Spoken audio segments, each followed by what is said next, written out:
Hello and welcome everybody to All the Rage Sports. With me as always is my panel of Jace. Panel My of J. panel of Jace.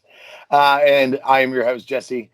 Just want to bring you in today for a lovely, start to Thanksgiving week. We actually obviously have some news to talk about with that, with the Steelers-Ravens game already being postponed.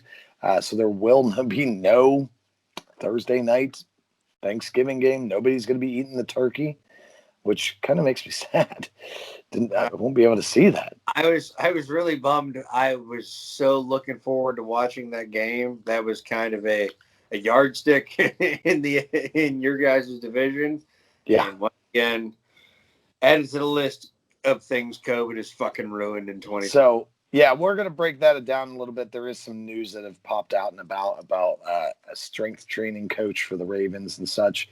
Might go on one of my COVID rants again I did earlier this season. So we're going to break down all of Week 11's matchups, but the big thing is we are going to start looking at the playoff picture.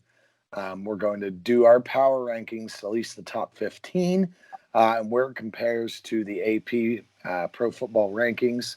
We're just really going to break down what we see in the AFC and NFC. We kind of talked a little bit prior to the show, just kind of get warmed up for it.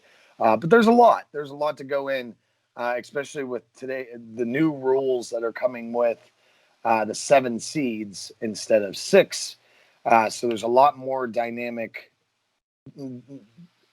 battling at the bottom to get into those wild card spots. So it's going to be very interesting to watch. So we'll dig into that as well. Dig into our power rankings, and then you said there really wasn't a whole lot of golf news, but we'll do a little last thoughts on that. But we're gonna have all that and more for you coming on All the Rage Sports.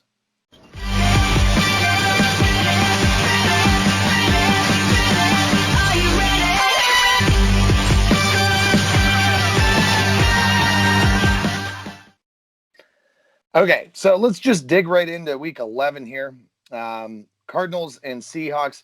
I will say right now, just looking at our previous week's scores, I had by far the worst week I've ever had.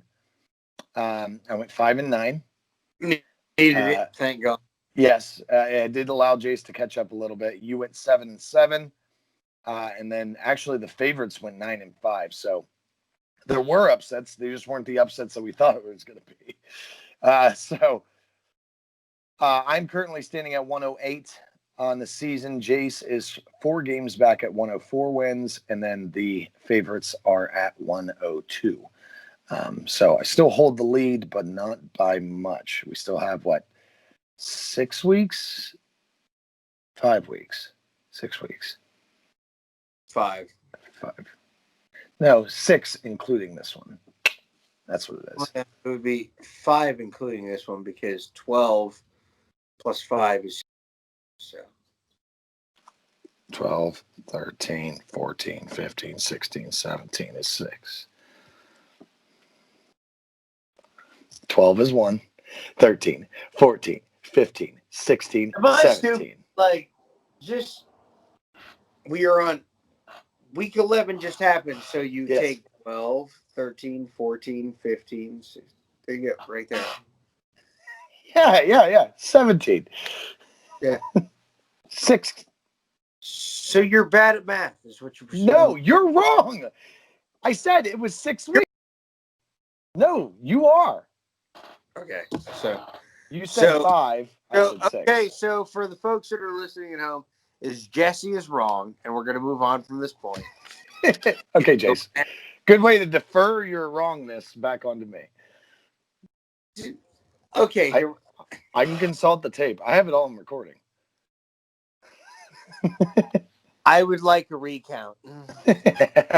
Moving on. So we have 6 more weeks left, including this week. 5 weeks, including this week, if you want to call that 6. We have 6 fucking games left for each team. All right. So there's a lot of time to be caught up. So let's go through Week 11 real quick. Cardinals and no, it's not like, are you not doing math? Week 12. Week 13. Shut up. Week I'm 14. Week fucking 15. with Week 16. Move on. 17. The people that aren't watching on YouTube can't see this. Move on. That's right. Okay. Seahawks ended up beating the Cardinals. Cardinals beat the Seahawks earlier this year. Good division matchup. That has dropped the Cardinals down. The Cardinals were really vying for that division, but that's what interdivision play does to you. So the Seahawks are, I honestly think that the Rams are currently winning that division, if I'm not mistaken. No, yes, the Rams are currently in the lead because they have the tiebreaker over the Saints. Yes. So they are currently leading the division tied, but they have that tiebreaker of a head-to-head matchup. So a lot of NFC teams, and we'll get into that when we get into our power rankings, but a lot of NFC teams sitting at that like 7-3 record right now. Titans pull out a overtime, awesome Derrick Henry type of move at the end of the game there. It was a really much needed win. The Titans had like that real big skid right in the center where they lost 3 in a row. And they kind of got like Tannehill didn't look great. Henry was okay, but I just like everything wasn't clicking. And it's nice to see them finally get some good wins. The Ravens, on the other hand, Ravens are not looking like that 14-2 team from last year. Sliding away. I mean, I honestly thought they did the right moves to improve their defense. I thought they could have used more receiving, better receivers for Lamar. But honestly, Lamar just hasn't looked good throwing the ball. Oh, who'd have thunk it? Like you said, Willie Snead, Hollywood Brown. I mean, Mark Andrews is his number one most reliable target. And that's the thing is, I can't comprehend how they've managed to try to draft and trade for all these pieces on defense, and the defense has looked okay. It hasn't looked like like the Ravens defense of old. But then at the same time, it's like, who the fuck does everybody's criticizing Lamar, which I get. He doesn't look great as a thrower. But who does he really have to throw to? No, he really doesn't have. Like, they thought this Hollywood Brown would have like this breakaway speed and be this small, quick dude. And I mean, he's been okay, but he hasn't been that problem outbreak. Is Hollywood's not the problem. Is he could be an excellent complement to dominant wide receivers on either side. Like I said, Willie Snead, and I can't even tell you who. Like, they had Rashad Perryman at some point. I don't know who their number 1 and 2 wide receivers are on their team. I really could not tell you. There is nothing about that passing game that threatens me. So then you get to stack the box, put a spy on Lamar. It cuts down on the RPOs because then you have, like, for instance, in that Steeler game the first time, all you saw, TJ Watt, just going straight for Lamar Jackson and letting everybody else do the running back. Every single time.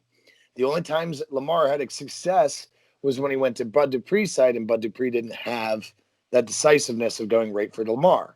He would hesitate, and that's what the RPO is all about. You make the first defender hesitate and either make a move and go or pitch it and they go. And that's just all it is. And he just wasn't being decisive. That's why he was good running to the left. But that's all you have to do. If you're decisive and you stack the box and you line it up and you stop that run game, it's hard to put the ball in Lamar's hands and make him throw it, because it doesn't look like the Ravens can win that way. This may not be the Ravens' year in the AFC North. It may be a Brownie year for the playoffs this time. We'll obviously get to that here shortly. Next up, those teams on the outside looking in. Lions were starting to look like they were kind of making a push, and then they get shut out by the Panthers. Is it PJ Walker? Yes. Yes. So PJ Walker got the start. Actually, looks pretty damn good. Still no CMC. They haven't got him back. He had AC joint sprain now, so he's played 3 total games this year. So you and the worst part about it, the 3 games he played, he did great in, but they lost. So it's like without him, they as when they've won all their games, but there was a moment where the team looked really good, and then just went on a skid. So it's like I think this is just a lost year for these Panthers team, and you feel bad because it's Bridgewater's first year there, really taking the lead. You want to feel like it's a lost year for the Panthers. The Lions couldn't score a singular point against them. It's true. Has there been any news on Patricia yet? I would sooner. Matt Stafford has to be to the breaking point. Like, he has to be on the way out. Like, get me the fuck out of here. Calling his agent. I don't want to be here anymore.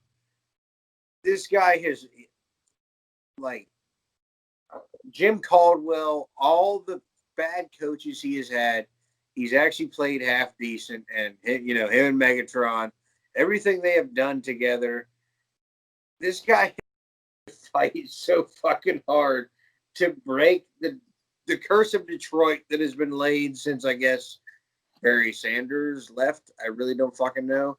But at this point, this dude, like PJ Walker, fucking just you just lost 20-0 to a guy who was in the XFL last year. Here's one thing I want to think.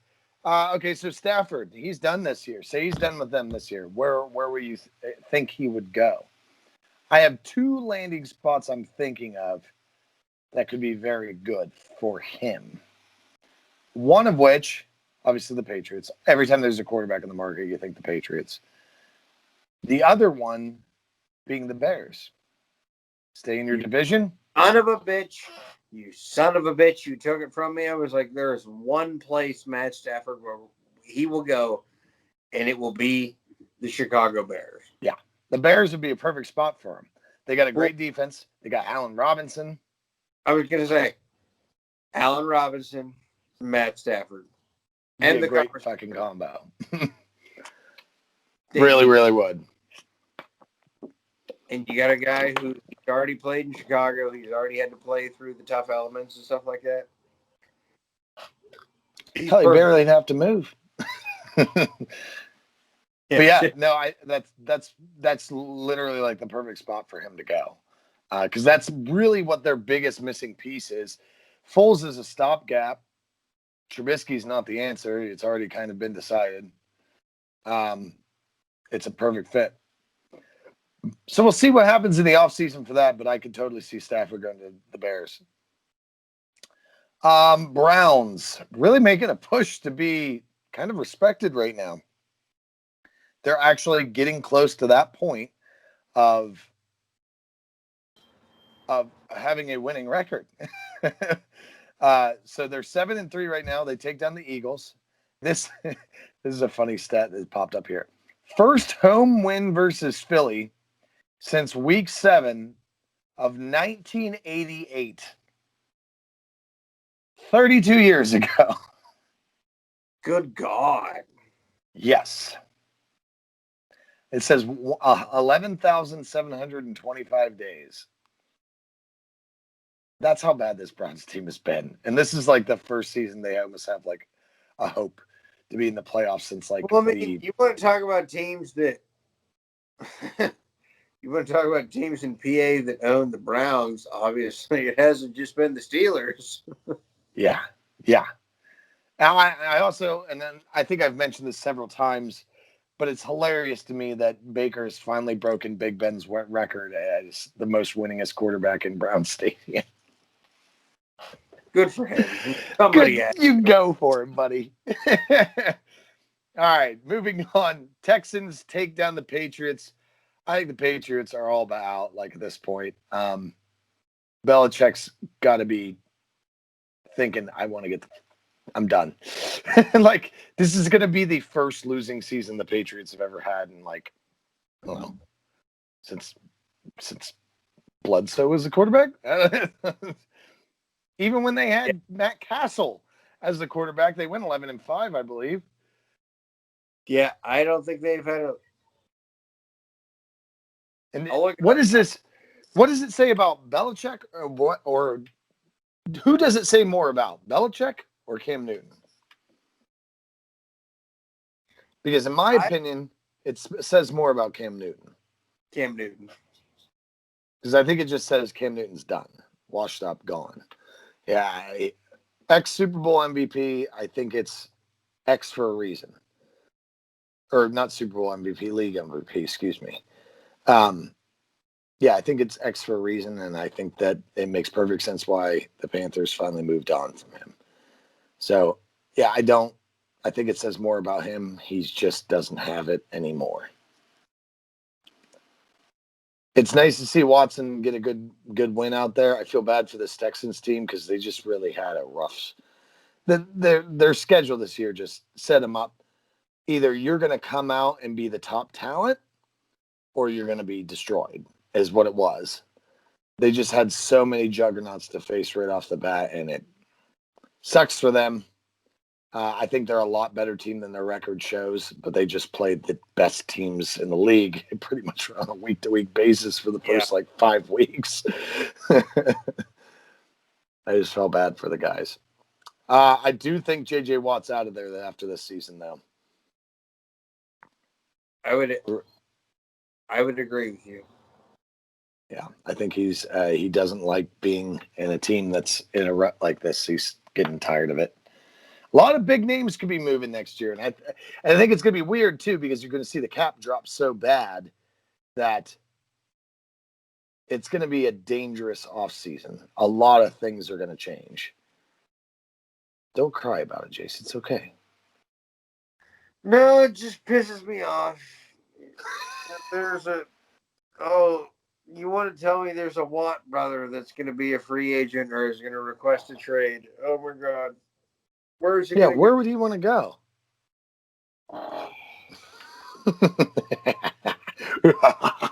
You know, it's funny though, is Tyson Alualu may be a free agent after this season. Alu, sorry. And may be a free agent after this season. So there's your fill-in. Just throw JJ in there. Make him be a nose tackle, a rushing nose tackle. Oh, it's gonna be dangerous. Or even put Tuitt over there and let JJ run off the edge. Let him and his brother work stunts together. Oh, that'd be. Oh. Anyway, moving on. Packers and Colts. I will be 100% honest with you. I did not expect this game whatsoever. I did not expect the Packers to lose this game at all. Colts win an overtime field goal, basically because of a fumble by what is it? Scantling. I don't know how you say his name. Marcus Valdez-Scantling. Marcus Valdez-Scantling. So there were like death threats going to this guy after the game, which is just disgusting to hear. But yeah, he was getting like death threats and because he fumbled the ball. And, the drive before that, he made a huge catch, which put them in range so they could get it to overtime. Yet then he makes a fumble in overtime. So now he's the worst player in the world over there. So that's pretty low. The Colts did come out top. I saw the most hilarious meme. It said, the thing I love about the NFL is that this man and this man are both professional athletes in the same league.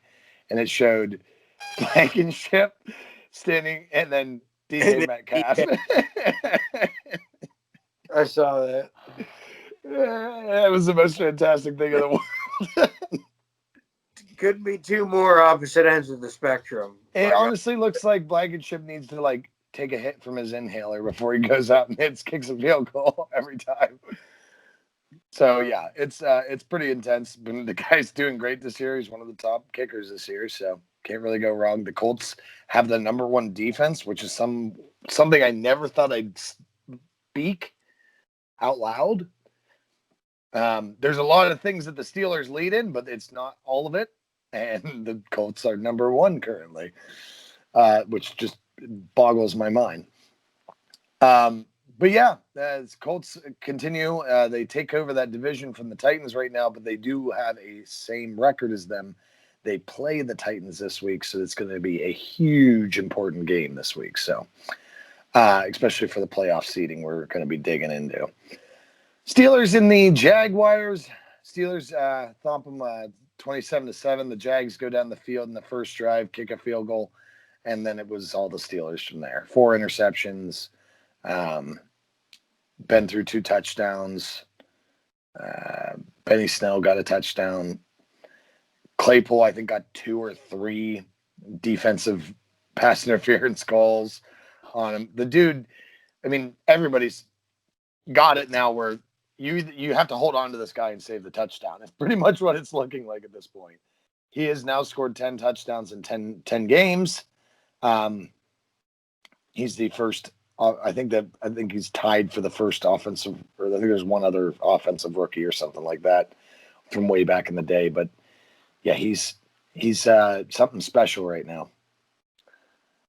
But yeah, the Steelers using their depth and kicking some butt right now. Moving on to this week, where they play the Ravens, which is a humongous game, mainly for the Ravens. I wouldn't say it's a must-win for the Steelers as much, but if they want to hold on to that number 1 seed, it is. The Ravens, if they lose this game, drop them to 6-5, and they may not be in the playoff hunt after that. They're not. No. And I don't see them winning it. I don't think they will. I think that there's a lot of things they got to fix, and I think they got a very short time to fix it. Them having so much COVID problems right now is going to detriment them even more, because that just means they won't have, training camp or training room time. Everything will be virtual. They're not going to be able to prepare for the game as well. They may not have some of the running backs that they did have, in this game. So it's not going to be good for them either way. Yeah. Moving on to the Falcons and the Saints. Saints come out 8-2, beating the Falcons. I honestly thought the Falcons would have a chance with Taysom Hill in there, but Taysom Hill really impressed. He was able to get the ball to Mike Thomas a lot. He ran well. I do not think he threw a touchdown pass, but he did run 2 in. I want to say that's right. Let me double check that.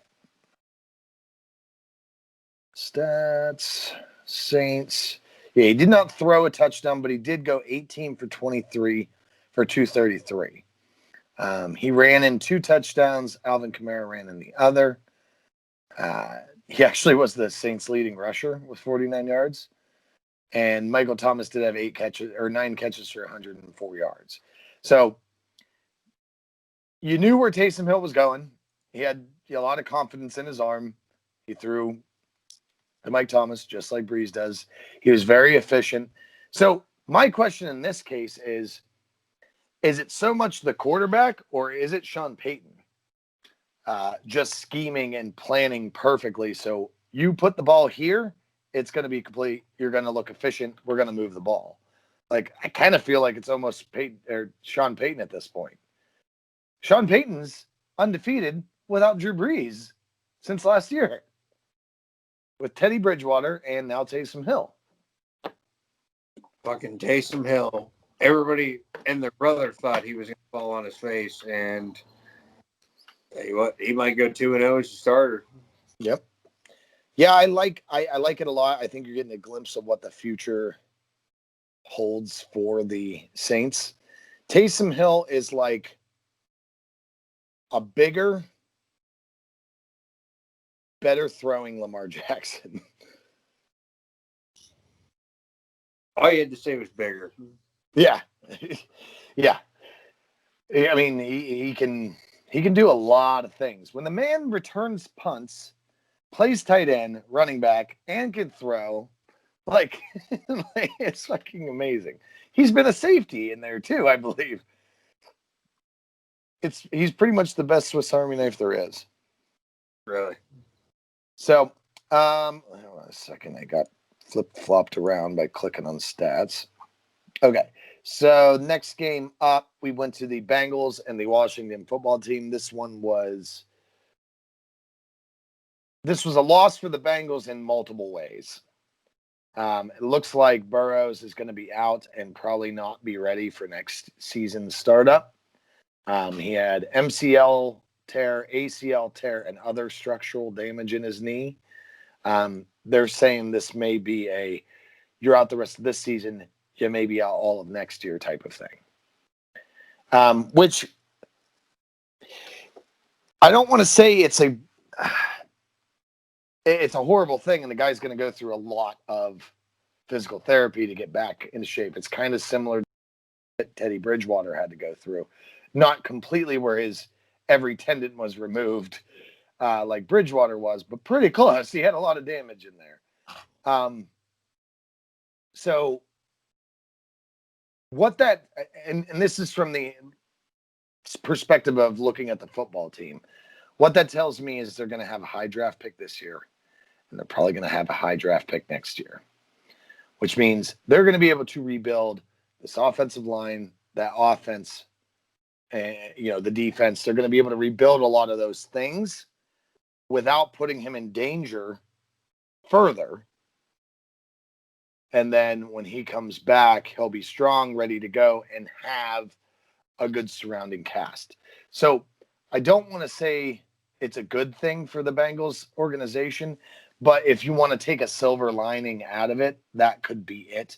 That you're going to probably have a couple rough years, but you're going to be able to rebuild the team without worrying about hurting him further. And it's a very horrible way of looking at it, but I mean, it's kind of the best case of this scenario.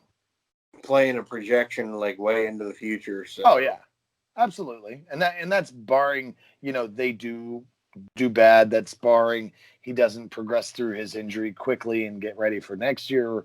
There's a lot of factors I'm just not even I'm ignoring in there, but yeah, so that's definitely one of the things there.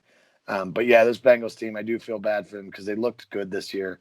They are 0-18-1 in their last 19 road games. So I had no idea that was a stat. If it was, I probably wouldn't have picked them this week. But yeah, Washington football team gets a win there. Alex Smith, I believe, still had his first win since whenever, whatever his leg was shattered. That was like 2 years ago, I think. 2 or 3 years ago. It was insane. But yeah, let's move on from there. We have the Cowboys and Vikings. Cowboys came out and win it against a Vikings team that was surging forward, looking like they may actually be able to start pushing towards being in that hunt for one of those wild card spots. And they get kind of shut down by Andy Dalton right at the end of the game with a nice touchdown to Schultz with 1:30 remaining. So the Vikings had that moment of looking like, oh God, they can do it. But this game was full of just ridiculous touchdown catches. Just absolutely absurd. CeeDee Lamb had one of the craziest looking, like, controlling your body, spin around, falling to the ground type of touchdowns I've ever seen. I don't know how he contorted his body back away from his momentum to catch that ball. And then Adam Thielen with his one-hander in the back corner of the end zone was pretty amazing as well. So there was a lot of extremely good touchdowns in this game. Surprisingly for, 3-win and 4-win teams, this was a hell of a game to watch. I really just fucking... Wasn't it Thielen that made that catch in the back of the end zone? I believe, like, one-handed, something like that. Oh, yeah. It was just like, got it with like his 3 fingers and just like... It reaches out, pulls it in, and then it's like the next day he's on the COVID list. Yeah. Shit don't make sense. Nope. So yeah, there's a lot going on with that Vikings team. I think both these teams. Well, honestly, the only team that has some playoff contention is the Cowboys because they could still somehow win their fucking division. How fucking sad is that? Right now, every team in that division has 3 wins. The only reason the Eagles are ahead is because they tied. Whoever wins, honestly, if I was in that division right now, there is no way I'd want to win it. Because that's bringing you from like a top 10 draft pick to like 30. Or like, not 30, but like 25 or something like that. Yeah, you're going the wrong way. Yeah, sorry. Went the wrong way there. But yeah, it's like you could have a 5th pick or you could have the 25th pick. So it's like just by winning one more game than your division rival. So I would not want to win that division right now. Yeah. I'd say let the Eagles do it. Let them go into the playoffs and get slaughtered. Let any one of them. It literally is lambs to the slaughter. Yeah. I see what you did there. CD. See, the lamb. I got it. Moving on from there, the Chiefs and Raiders. I actually won a good amount of money on this game. But the Chiefs did end up defeating the Raiders with a hefty 2-minute drill right at the end of the game. Honestly, Carr did everything he could too at that end of the game. If he wasn't running on the run when he threw that ball and would have got a little more air underneath it, that would have been a fucking touchdown pass. Yeah. But the safety came across the field. It was just underthrew enough that the safety grabbed a hold of it. He knew, but he had that was your best shot right there. And the guy did break free. If it would have been not him on the run throwing it, he would have got all of his power behind it. It would have been a great throw. I really pulled for the Raiders to win that game because I thought that would have it would have helped the Steelers with the number 1 seed. 2, it would have been amazing to see a 2-team race for that division in the AFC West because the Chiefs right now are like 30-4 against the AFC West since 2015. The Chiefs are kind of treating that division like the Patriots did in the AFC East. And it always is great to watch the juggernaut fall. So when the Raiders beat them, week 5, week 6, something like that, earlier this season, it was amazing. And I was really hoping they could do a sweep in their home stadium. I think that Mark Davis? And they were talking about it during the game. He's not letting anybody in that stadium until he can fill it, till everybody can come in. And I understand it. I get where he's coming from on that aspect. I think if they had some fans in there, would have been a different story. I think the Raiders could have won that game. There's no home field advantage anymore when you don't have people in there, and now you're not going to be able to. I mean, they pretty much shut that down at this point. But I think if he would have let the 5 or 7 or whatever thousand fans they were letting people in, I think that game would have been the Raiders game because that little bit of crowd would have been so fucking loud at the end of that game. Like even that little amount of people would have been crazy. Yeah, probably. This is a very interesting year too because you can hear everything in their cadence and all their pre-snap stuff. It was fucking hilarious when they go into Derek Carr and he goes, "Yeah, you're coming." And he looked at him and was like, "I know." And he's like, you're coming. I got it. What he called James Harden. He did a Chris Mullen. He was doing a bunch of different basketball players. There was a lot of good ones. Yeah. So yeah, there were some pretty good ones in that game for sure. But yeah, the Raiders I really thought were going to come out on top. They did play amazing. They are playing really well against the top teams in the NFL, and it scares me that they're going to be one of the tougher wild card teams right now. And we'll get to that. Dolphins and the Browns, or excuse me, Dolphins and the Broncos. Broncos win 20-13. Dolphins really slipped up in that one because they could have stayed tied with the Bills for that division lead. But they kind of fell on their face. Tua didn't look good. I think we mentioned this earlier. They're going to bring back Fitzpatrick near the end of the season and let him run out his magic run, and that's kind of what's about to happen. So let's see what happens with the Dolphins. They're another team that's vowing for that AFC wildcard spot. Excuse me. Chargers and the Jets. This was a lot closer of a game than I ever thought it would be, but of course you're playing the Chargers. Chargers win that 34-28. I feel bad for this Chargers team. I want them to be good so bad, but they just they can't stop anybody. They just can't get out of their own way. They really can't. It's all it is. But yeah, they win that game. I don't know how well they're going to continue to do, but Keenan Allen is already building a pretty good rapport with Herbert. 16 receptions in that game. That is awesome. So I hope that they do, because I think that is going to be a fantastic combo in the coming years. Rams and the Bucks, they were our Monday night game. The Rams came in there and looked pretty great because they had no run game whatsoever. It was all on Goff. Goff had 2 receivers with 11 plus receiving or receptions and a 130, over 130 each. It was Cooper Kupp and Robert Woods. They had, let's see here. Kupp had 11 for 145.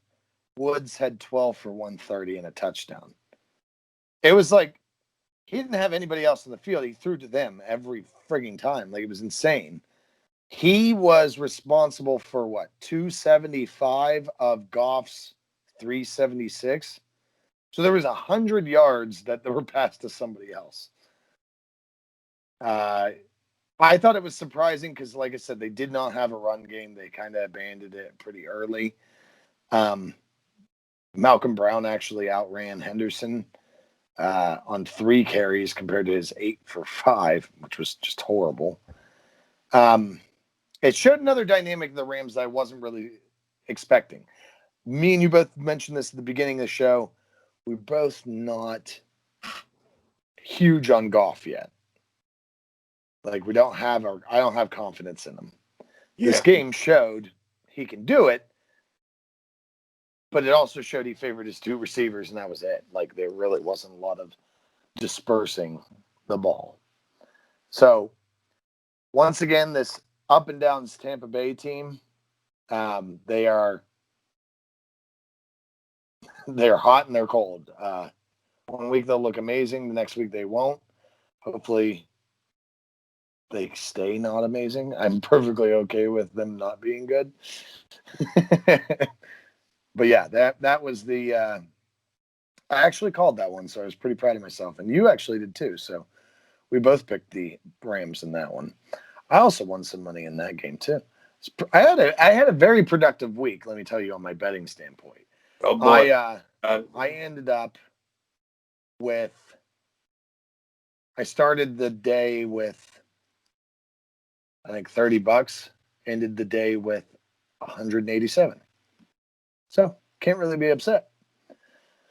All righty. That is your breakdown of week 11.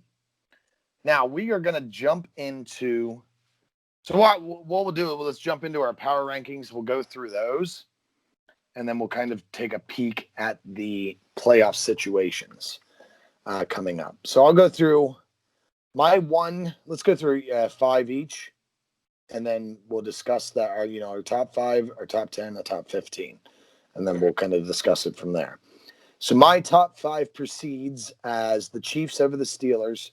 I still think the Chiefs have played better teams compared to the Steelers, so I want to give them the edge, just slightly.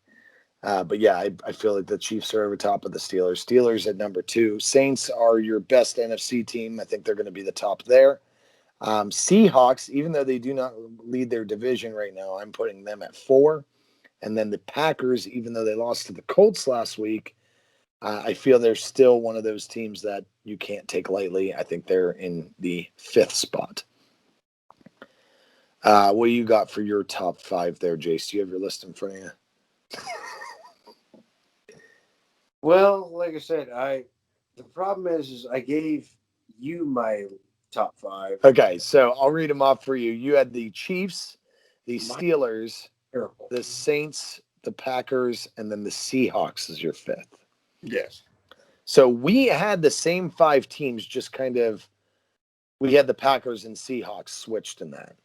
I think the Seahawks are still going to win their division. I think they're going to be the 2nd seed in the NFC. I don't think the Saints are going to lose that number 1 spot right now. I think the Seahawks are the closest team to be able to beat them in that.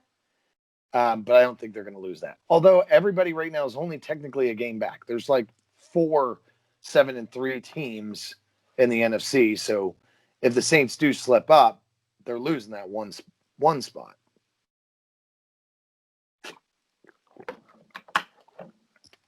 What do you feel on the NFC tab? Because we both had 3 NFC teams selected here. Do you see any shakeup in the top? I mean, I'm trying to look as far as teams that can really shake it up. Really?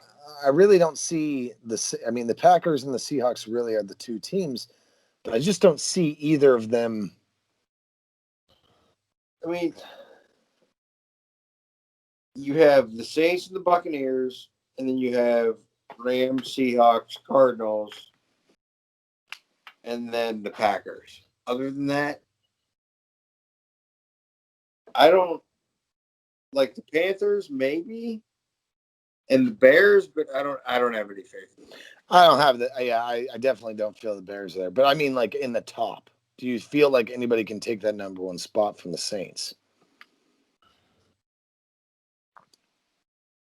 Because really, it's the Packers and Seahawks, in my opinion. Now, the Rams are playing well. They're technically leading that division right now due to the tiebreaker. But I feel like the Seahawks are the stronger team. Although the Rams do have the better defense right now. I was going to say, I hate to say it, but I think if there was a team to overtake that spot, it would be the Rams. Really? Yeah. You think that the Rams could make their way back up to the NFC top? I guess really the question is, do we know what the schedules are for the rest of them for the rest of the year here? Let's take a look at some schedules. Team schedules. Oh, this is going to be a pain in my butt. All right, so let's break down here the Saints schedule. In my opinion, I think that they're not going to lose this number 1 spot, but let's see here. They have the Broncos coming up next, the Falcons, the Eagles. They do play the Chiefs in week 15, the Vikings in week 16, and then the Panthers in week 17. I feel like this team is 13-3 to end the season. I think they lose to the Chiefs.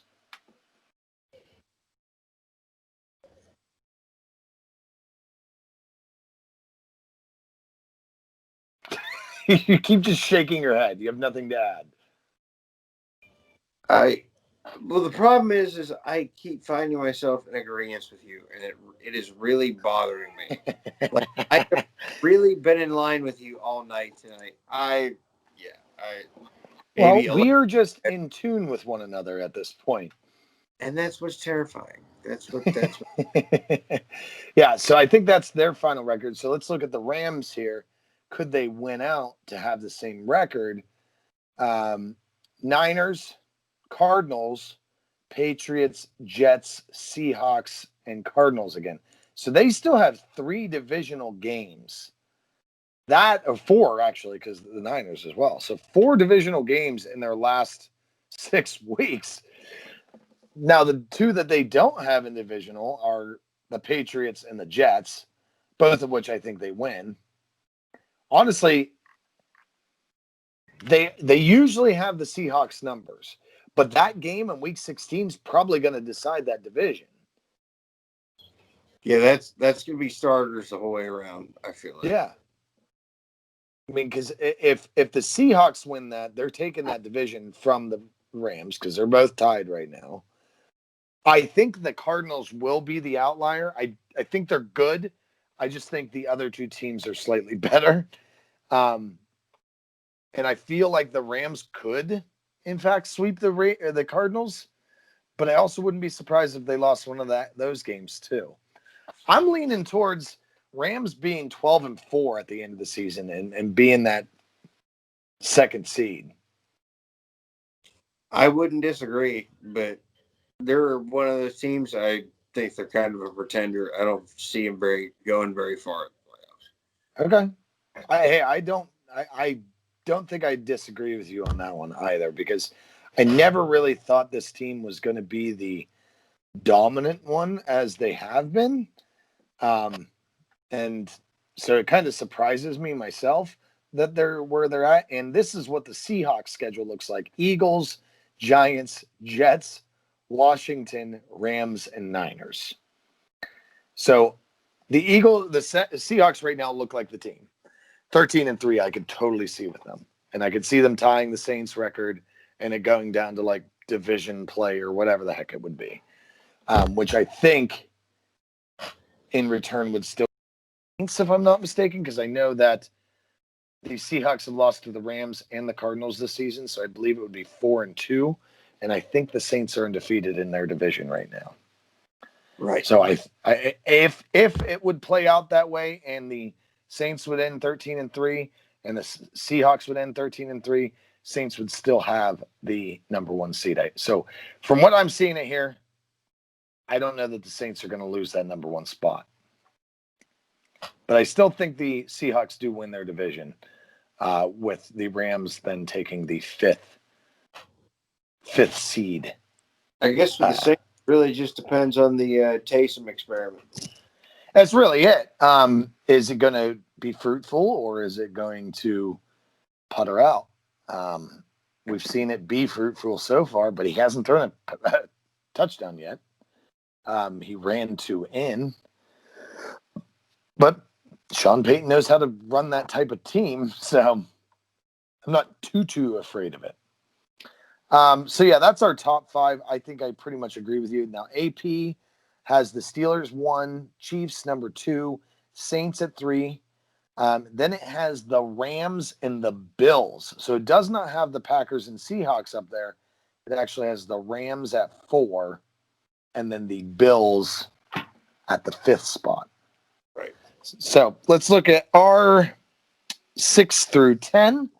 Mine is the Bills, Rams, Colts, Titans, Raiders. Raiders do crack that top 10, even though they did lose to the Chiefs. They barely lost. So I'm going to, that's what I'm leaning towards there. You had the Buccaneers, the Cardinals, the Bills, and the Colts. So you actually don't even have the Rams in your top 10 at that point. And then the AP Pro Football Rankings, their power rankings, has it as Seahawks, Colts, Packers, Titans, and Bucks. So breakdown from there. I think the Bills are going to win their division. Really, their competition now is the Dolphins. So I think you're looking at them being the 3rd or 4th seed, winning their division. Right. So the other one of those 2 or 3, or 3 or 4, would be the Colts and Titans in their division. As it stands, the Colts are the better team right now. And I don't disagree with the fact that it looks like they are going to be the ones that win that division, especially after handling the Packers. Phillip Rivers is loving his time there right now. So let's just kind of dig into that actually for a moment here. The Colts schedule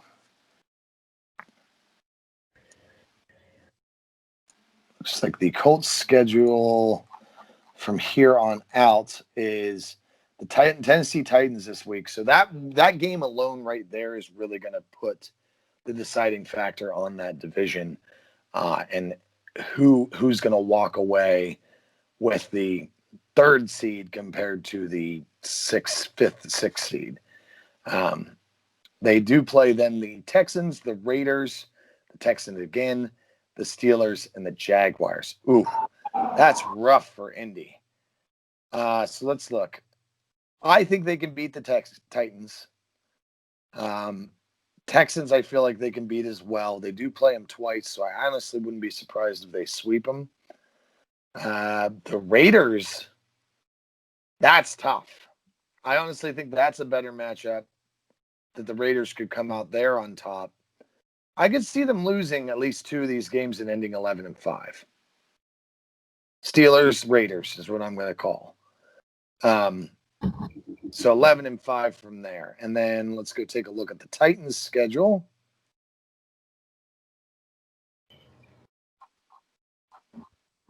So Titans have the Colts, Browns, Jags, Lions, Packers, Texans. Much easier schedule for the Titans. Even if they were to lose to the Colts, I could honestly see them winning out easily after that and being a 12-4 team.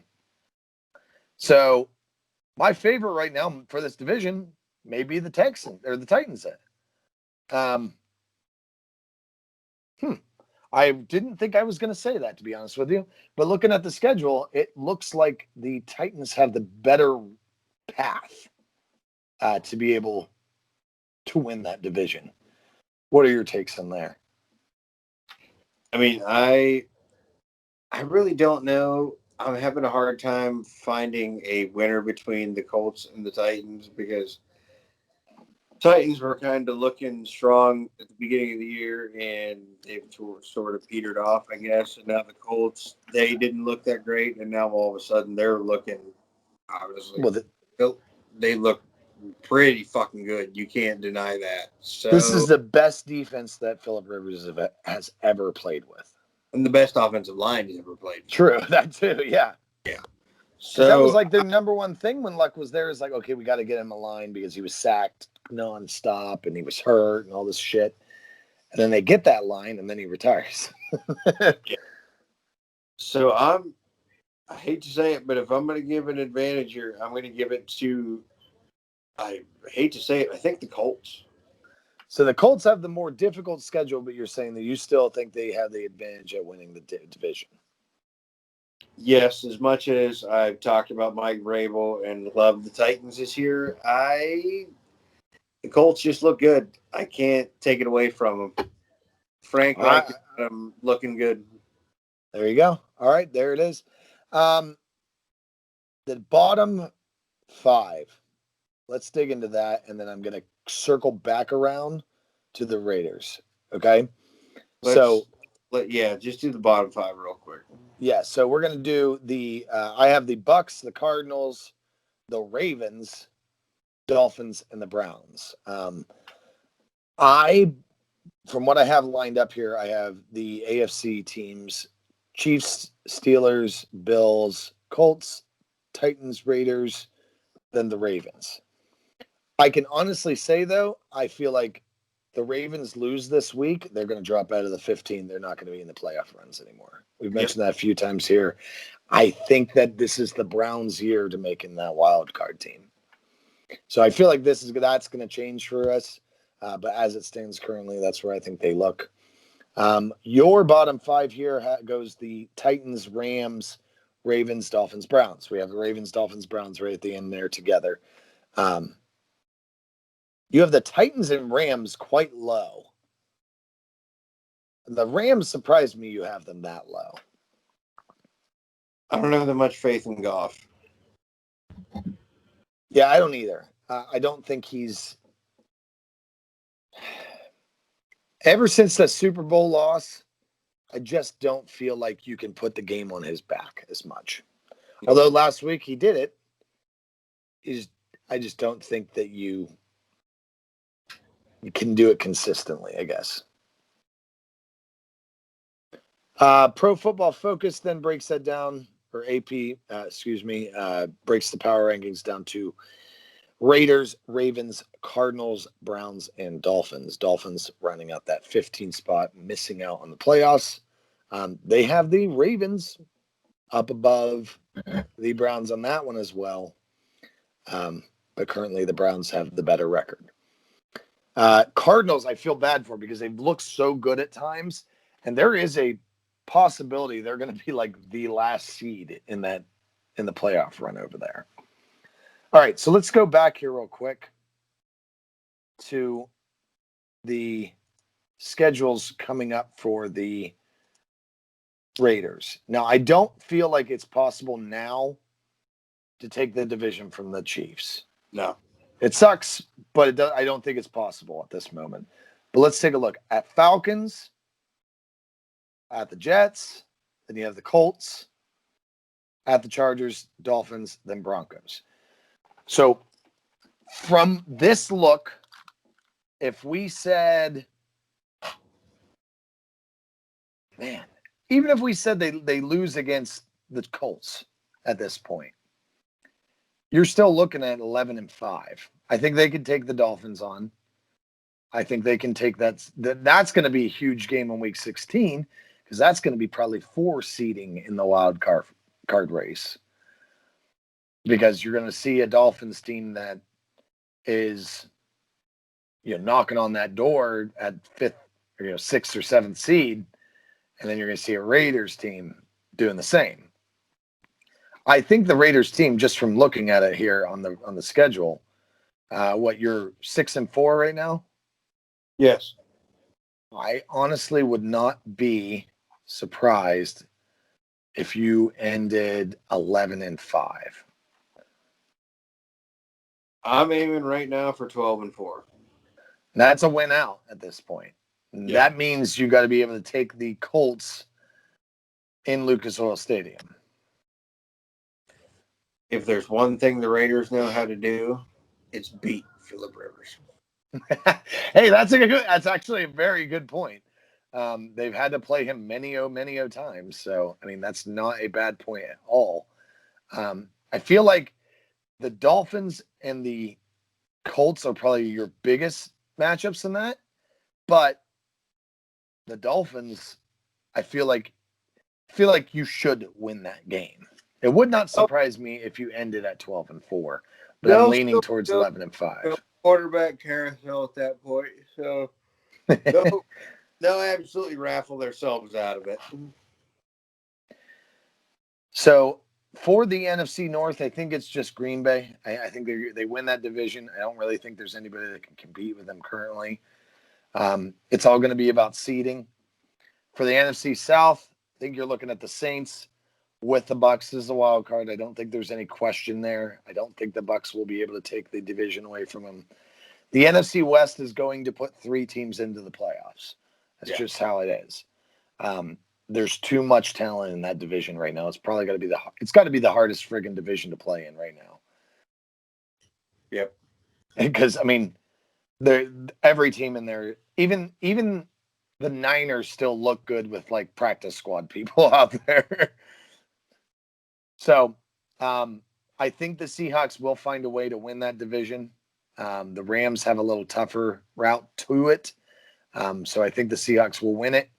I do not think they can knock the second or the first seed away from the Saints. I think they are going to end at 2. So as my standings go, I have Saints, Seahawks, Packers, Eagles. Although I could see the Dallas Cowboys sneaking in right at the end or something to make the playoffs, but who gives a shit? Then from there, I got Rams, Bucks, Cardinals. I don't think there's any question in the NFC of anybody else sneaking in there. You could try to make an argument for the Bears. You could try to make an argument for the Panthers. But those 2 teams would have to win out and have a lot of things go in their favor. And I just don't see it happening. So I think right now the NFC is pretty well decided. Yep. As for the AFC, you're going to see. I think the Steelers are going to hold on to that number one spot just from their schedule here out. The Bills are really the tough team they got to play. They got to play the Ravens another time, the Bengals another time, and the Browns another time. I just don't. I don't see them losing to any of the teams they do have to face here on out. So I feel like they hold it. Chiefs will definitely hold that number two spot at this point. From there, I think you're going to get the Colts are going to have the better record than the Bills, holding that third spot, and then the Bills win the East for the first time in 15 years or something like that. Yes. Longer. Yeah, I think it's longer than that even. But yeah, I think they'll win that division and hold down that fourth spot. From there, I think the Raiders hold the fifth spot. I really do. The only thing is, if they don't, it's going to be the Titans. Titans have a pretty tough, if I'm not mistaken, we just went through their schedule. It was pretty tough looking for them. So it's possible the Raiders could come out on top, but those are two that I could flip-flop between 5 and 6 pretty handily. I think your seventh team comes from the AFC North, and I think it's the Browns. Yep. And it's the Ravens. No, I don't think the Ravens are a playoff caliber team right now. I thought Patrick Queen was going to be like this godsend to their defense. Then they get Calais Campbell.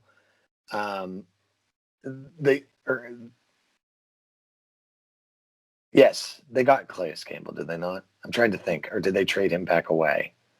I can't remember now. Okay. But yeah, the defense looked like it was going to be so scary, and they just haven't been able to produce. The secondary looked amazing because you have Jimmy Smith and Marcus Peters, and then they release Earl Thomas. I think, honestly, that was a huge part of the detriment to the back end of that secondary because he was still talented. I just think it was off-field stuff that really caused the release, and he hasn't been signed yet, has he? No, I don't think anybody's signed him. So, yeah, I think that's kind of been the downfall of the Ravens this year. And I said it last year, and it makes me so happy. He'll be a flash in a pan.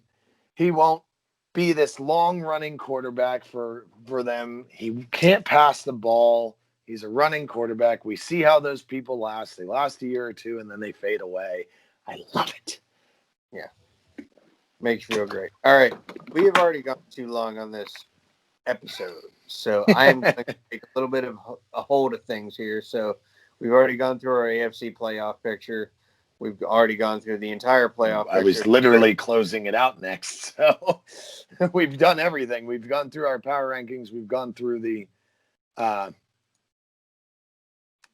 playoff picture.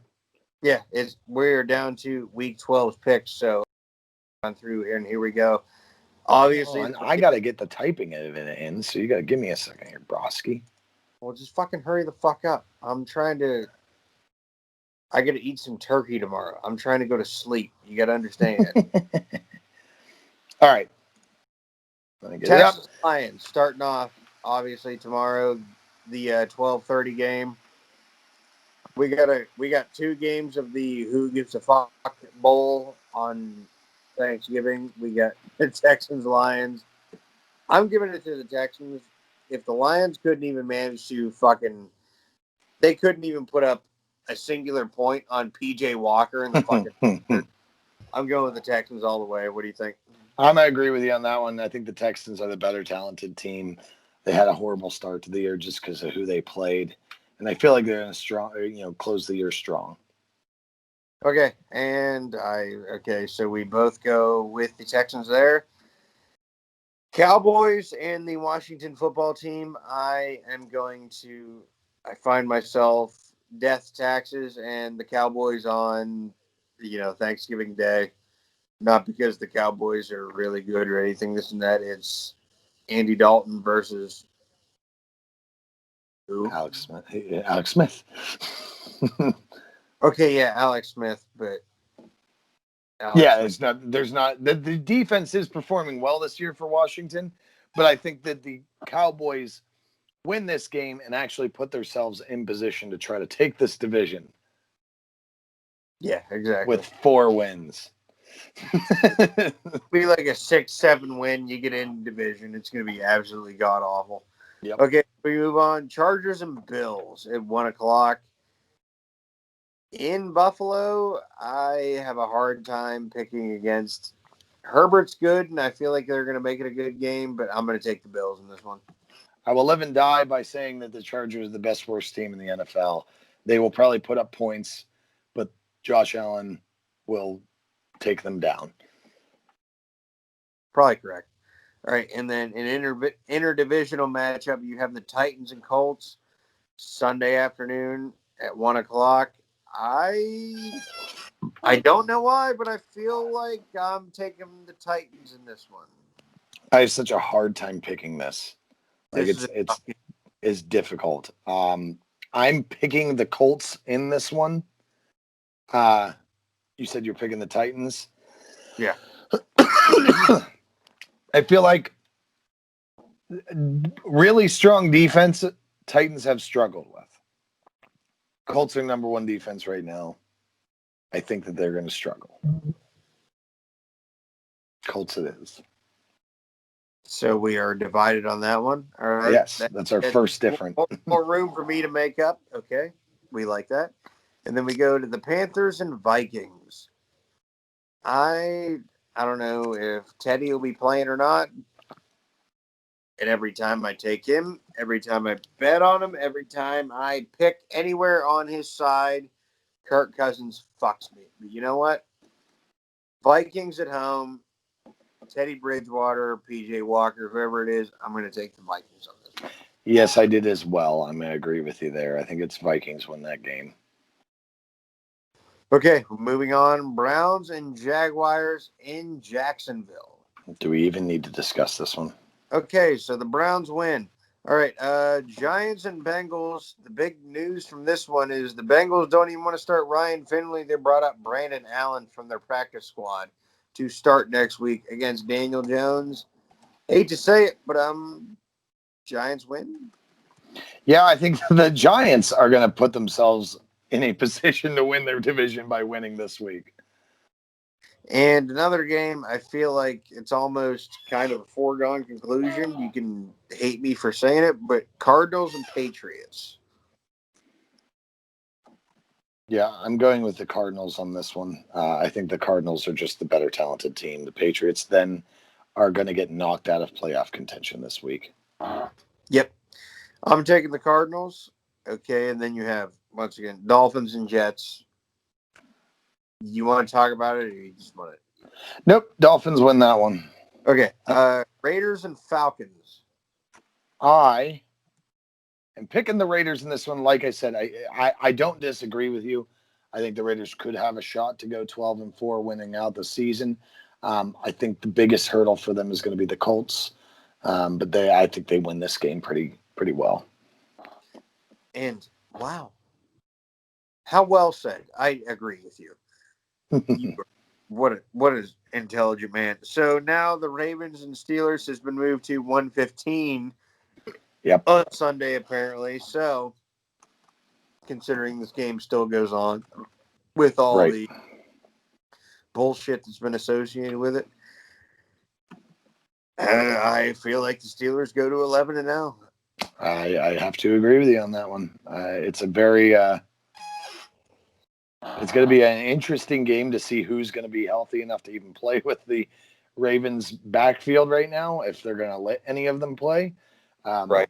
But yeah, I think that's going to be the big deciding factor there. I think it's going to knock the Ravens out of playoff contention at this point.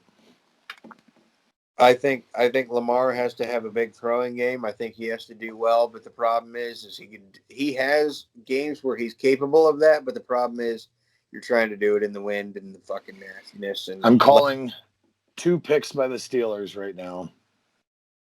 That's what I'm calling on that game. Pressuring them, throwing, forcing the ball down the field. Now that my co-host has stopped interrupting me, Lamar's going to have a hard time throwing in the wind and the nastiness of Heinz Field in, late November, early December. Like, it is not exactly the most pleasant time to live around here. No.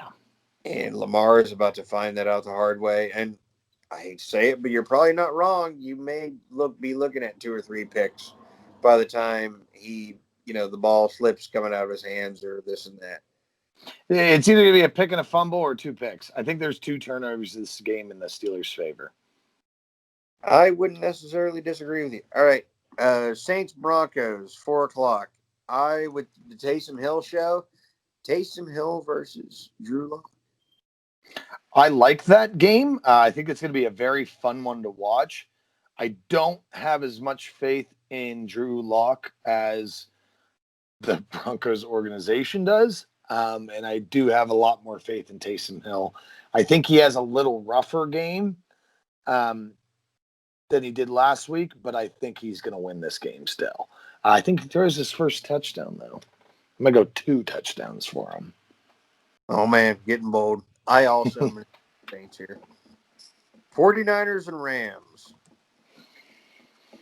I mean, I don't know if there's really much to discuss about this. I feel like we've stated it many times before. Okay, the Rams win that game. Yeah. And we move on. Chiefs and Buccaneers.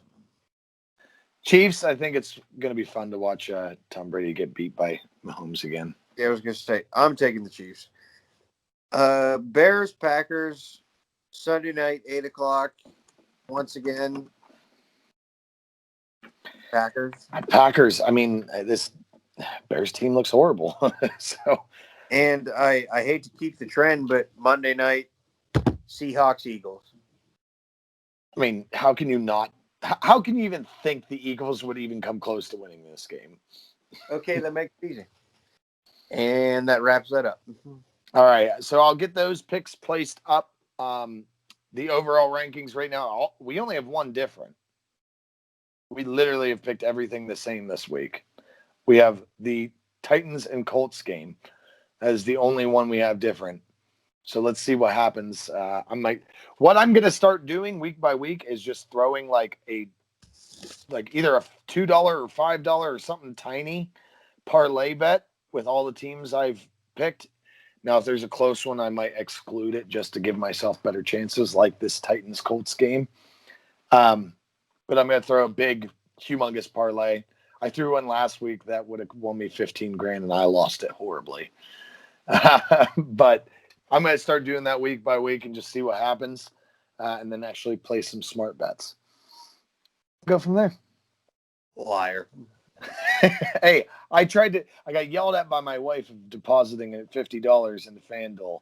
She says, that's no more. You have to play with your winnings. So I started playing smart betting, and I came out $187 richer. So maybe I'll continue doing that, going with safe bets for a little bit instead of these wild parlays I've been doing. We'll see if you will. Yeah. All right, so that's everything for me. Do you have any final thoughts there, Jace? Nope. All right, cool.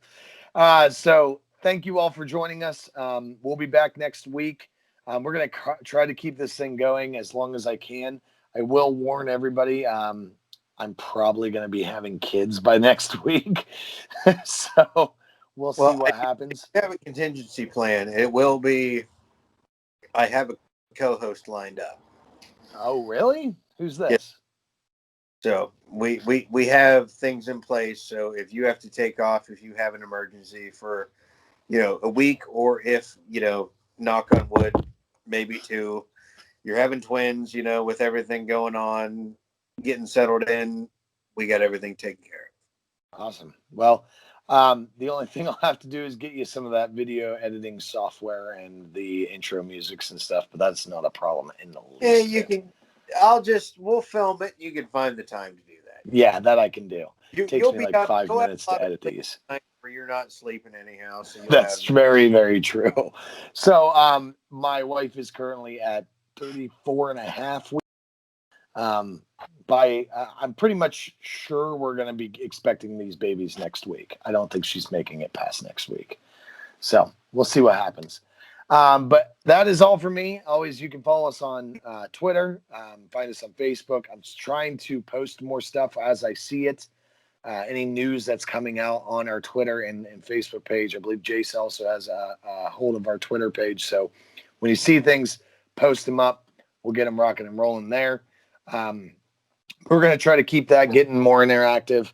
But see us on Facebook. Give us a like, follow us, and watch us on YouTube. Catch us wherever you find your podcasts, including Spotify and iTunes.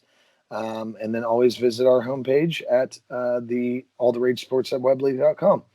So, you have any other questions, Jace? I got nothing. All right, buddy. Thank you all for joining us today. And remember to rage on.